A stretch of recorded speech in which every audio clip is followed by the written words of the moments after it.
La Nouvelle Atlantide. La Nouvelle Atlantide est le nom de code de la grille d'énergie entourant la surface planétaire, qui soutiendra la percée par compression, et c'est également le nom de code de la nouvelle société après l'événement. En ancienne Atlantide, avant l'inversion des pôles, il y a 75 000 ans, la position de l'équateur était différente et, de ce fait, la position de la grille d'énergie planétaire était elle aussi différente.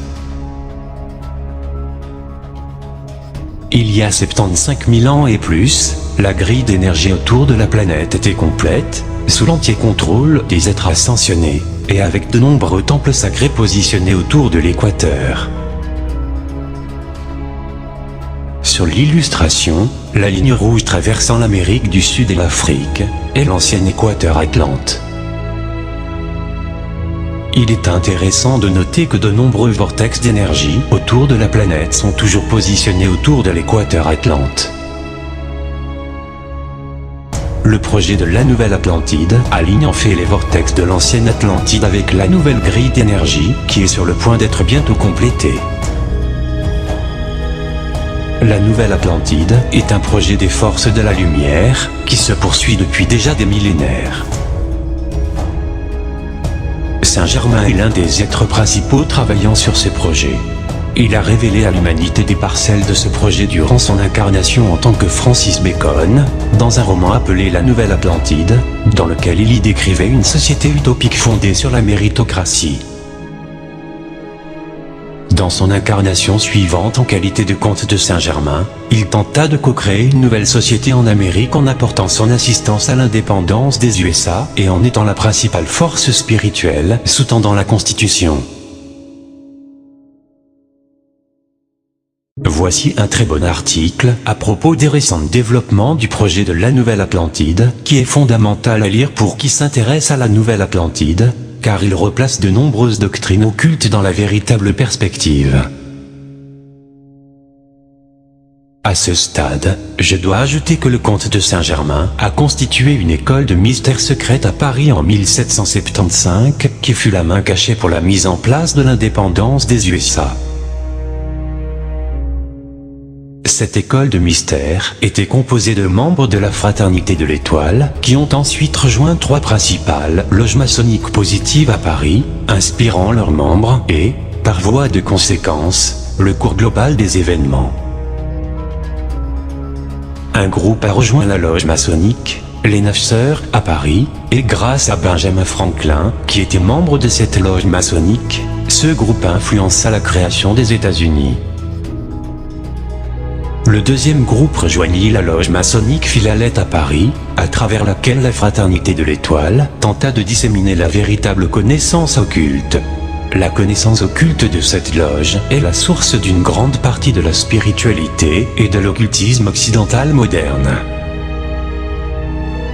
Le troisième groupe rejoignit la loge Isis de Cagliostro à Paris. Cette loge est la source principale des mystères d'Isis, qui furent par la suite préservés sous forme fragmentaire dans certaines loges Memphis-Misraim. Cagliostro fut l'un des très rares sur la planète à posséder une compréhension d'un certain aspect des mystères d'Isis, qui doit demeurer voilé pour le moment. Rien de plus ne peut être dit à ce sujet avant l'événement.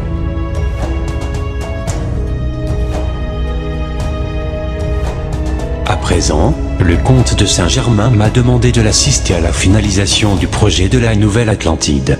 La grille d'énergie de la planète est littéralement l'outil énergétique qui manifestera la percée par compression, l'événement et la nouvelle société.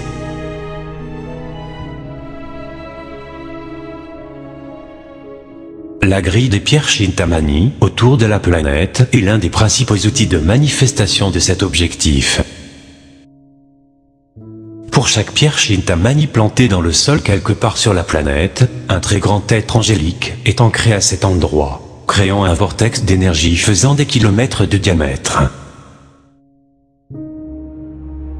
Lorsque la masse critique de ces êtres angéliques sera ancrée tout autour de la planète, la tête de l'entité Yal d'Abaoth commencera à se dissoudre. Les pierres Chintamani sont les célèbres pierres bleues de l'Atlantide, appelées également pommes bleues, et furent utilisées par les Cathares afin d'ouvrir des portails.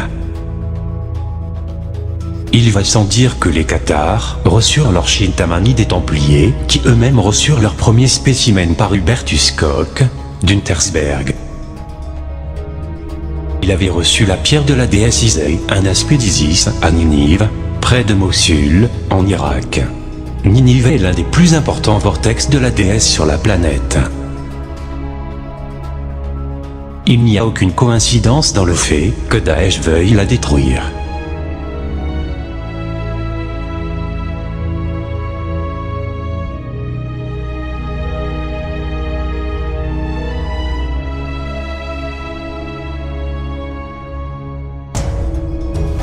La bataille fait rage autour de la grille d'énergie. Et là-dessus, la lumière sera victorieuse et la nouvelle Atlantide brillera comme jamais avant.